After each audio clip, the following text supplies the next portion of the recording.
ఈ సందర్భంగా ఏర్పాటు చేసిన జర్నలిస్ట్ మిత్రుల ఆటల ప్రారంభానికి వచ్చి చేసిన ముఖ్య అతిథి శంకర్ నాయక్ గారు, పట్టణ కాంగ్రెస్ అధ్యక్షుడు మోహన్ రెడ్డి గారు, వైస్ చైర్మన్ అబ్బగొండ రమేష్ గౌడ్ గారు, ఈనాటి క్రీడా పోటీలకు అధ్యక్షత వహిస్తున్న మహేందర్ రెడ్డి గారు, జయశంకర్ గారు, అయ్యం గారు, ఇంకా జర్నలిస్ట్ మిత్రులకు, ఫోటోగ్రాఫర్, వీడియోగ్రాఫర్ అందరికీ మస్మాన్ తెలుపు.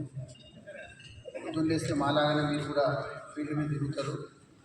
వ్యాయామం క్రీడలు లేక ఒత్తిడితో మీరు చేసే అప్పుడప్పుడు ఇలాంటి క్రీడలు పెడితే మీ దగ్గర ఉన్న పొరపొచ్చలు క్రీడలు కూడా పెంపొందిస్తారు.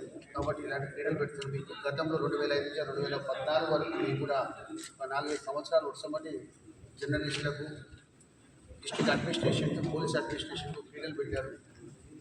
రాజకీయ టీం కూడా మేము పార్టిసిపేట్ చేస్తాం. ఎందుకో 2014 తర్వాత ఆ స్ఫూర్తి అన్నీ తగ్గినాయి. ఎందుకంటే అది నిజంగా 10-11 ఎందుకంటే అప్పుడు తెలంగాణ ఇష్టం తర్వాత మీరు తెలంగాణ వాదులు కాబట్టి మీరు దాన్ని మీరెట్లు చేసుకున్నారు. తెలంగాణ వచ్చింది కాబట్టి మాకు స్వేచ్ఛ అనుకున్నారు. ఇది అది స్టార్ట్ చేయాలనుకుంటున్నారు. ఎందుకంటే మనం అందరం ఒకటి ఇక్కడే పుట్టాము, ఇక్కడే పెరుగుతాం కాబట్టి మనం అందరం ఇక్కడే అందరం. అలాగే జనరేషన్ గారు ఉన్న పిల్లలు విజయ్ కుమార్ రెడ్డి గారు, అయ్యం గారు, మిగతా వాళ్ళ జనరేషన్ కోరిక మేరకి ఆ రోజు రాజశేఖర రెడ్డి గారు గవర్నమెంట్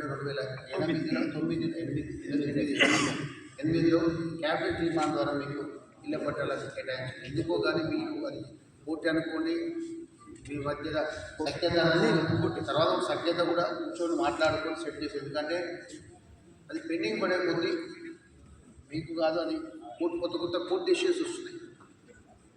సుప్రీంకోర్టు స్థలానికి కేటాయించదని వచ్చింది. దానివల్ల ఏమైంది, కొందరు అవుట్సోర్సింగ్లో రెగ్యులేషన్ అట్లా కొత్త జడ్జిమెంట్స్ వస్తున్నాయి. కాబట్టి మీరు అప్పుడే తొందరపడి చెప్పుకుంటే బాగుంటుంది. ఇంకెక్కడైనా మోహన్ రెడ్డి గారు ఆ రోజు చెప్పారు, మన స్థలం చూసాము, అది అట్లాగే ఉంది, ఇప్పుడు చూపించాం. మా వల్ల మున్సిపాలిటీ వల్ల గౌరవ మంత్రి గారు, వెంకరెడ్డి గారు కూడా చెప్పారు. మంత్రి గారు దాన్ని ఎలా రూట్స్ డ్రైనేజ్ డ్రైనేజ్ పూర్తిగా చేస్తున్నాం. దానికి కూడా మేము సపరేట్ రోడ్ తీసుకొని డ్రైనేజ్ అడ్వాన్స్ చేయిస్తున్నాం. ఆ స్థలాలు ప్రభుత్వం గవర్నమెంట్ కోర్టు ద్వారా ఎలా ఉంటుందో అలా కేటాయిస్తాం. రాని వాళ్ళకి మిగతా వాళ్ళకు 50 ఎకరాలు ఎవరికోట్లు చూస్తున్నారు. అక్కడే ఒక వైట్ కార్డు చూపిస్తారు. మీ అందరూ ఉన్నది రాయాలని కోరుకుంటూ అప్పుడు దాని అభూత కార్యక్రమాలు ఎందుకంటే వచ్చిన జర్నలిజంకి కొద్దిగా కొత్తగా వచ్చి అత్యుత్సాహంతో చేసే కొన్ని ప్రయత్నాలు మాకు కూడా ఇబ్బంది అనిపిస్తుంది.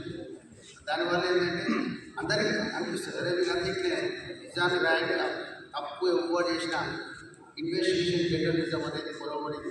ఇన్వెస్టిగేషన్